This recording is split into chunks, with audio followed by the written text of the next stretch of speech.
Bonjour à tous et bienvenue sur On casse la croûte. Alors aujourd'hui on vous propose une recette sucrée facile à réaliser. Il s'agit d'un gâteau basque. Alors pour le gâteau basque, il y a deux options qui s'offrent à vous. Soit vous garnissez le gâteau de crème pâtissière, ou soit vous le garnissez de confiture de cerise. Et nous, on a choisi aujourd'hui de le faire à la confiture. Allez, c'est parti. Tout d'abord, nous allons préparer la pâte pour le gâteau basque. Donc dans le bol d'un robot ou dans un grand saladier, vous pouvez mettre 400 g de farine, 100 g de sucre en poudre, du sucre roux frais à faire également. On va mettre une pincée de sel, un demi-sachet de levure chimique. On va commencer à mélanger les poudres avec les mains, hein. On va bien les mélanger. Ensuite, on incorporera la moitié du beurre. Donc pour le beurre, vous utilisez 200 grammes. C'est un beurre mou qu'on aura laissé prendre température de manière à ce qu'il s'incorpore mieux à la pâte. Vous commencez à travailler la pâte jusqu'à obtenir un sable. Donc voilà, on va mettre la deuxième moitié du beurre. Vous y allez gentiment, hein, vous n'écrasez pas trop la farine, il faut pas, on ne développe pas le gluten dans cette recette. Donc voilà, dès que vous avez votre sable entre les mains, vous pouvez y ajouter 2 œufs entiers et vous mélangez délicatement, vous voyez le mouvement, je ne presse pas la pâte pour ne pas la chauffer. Et lorsque vous pouvez former une boule, c'est terminé, on n'y touche plus. Donc là, vous voyez sur l'image, hein, la pâte se tient bien, donc on ne la travaille pas plus que ça, simplement le temps d'avoir une boule qui se tient. Là, on a divisé donc la pâte en deux pour faire les deux disques de pâte dont on va avoir besoin, c'est-à-dire une pour le fond de tarte, puis lorsqu'on aura placé la garniture dans le fond de tarte, il y aura le deuxième disque qui viendra se poser dessus. Donc ici, un premier disque que l'on va former entre deux feuilles de papier cuisson.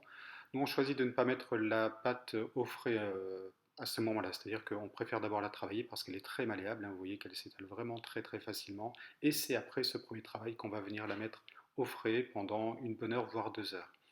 Donc là, c'est à la sortie du réfrigérateur, on a une pâte qui se tient beaucoup plus, hein, elle est devenue plus ferme, et on forme un premier disque assez large.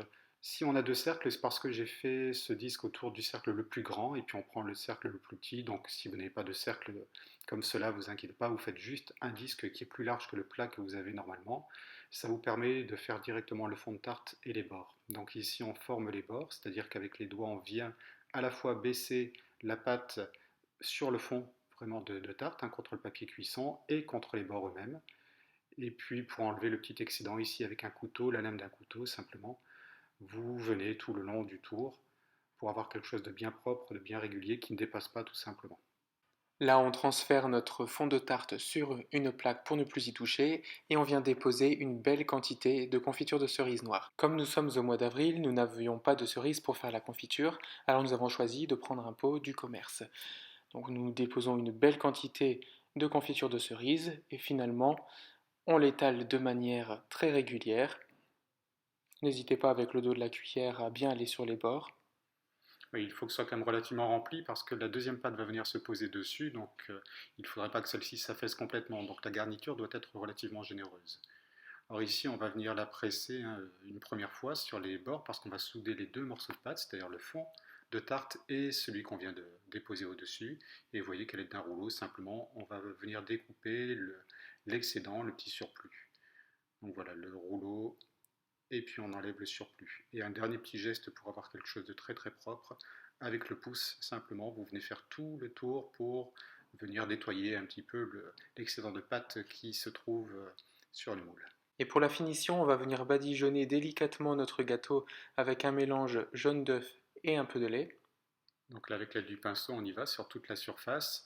Elle est passée au frais, on a refait la même opération, elle est repassée au frais, et puis avant son passage au four, donc on est venu faire les lignes traditionnelles que l'on voit sur le gâteau basque, donc avec les dents d'une fourchette, comme vous le voyez ici. Vous n'hésitez pas, vous passez quand même assez profondément dans la pâte, l'idée c'est de la marquer et de faire des petits sillons où il n'y a plus d'œuf.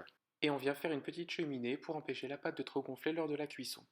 Donc on aura préchauffé le four à 180 degrés et on enfourne pour 30 minutes.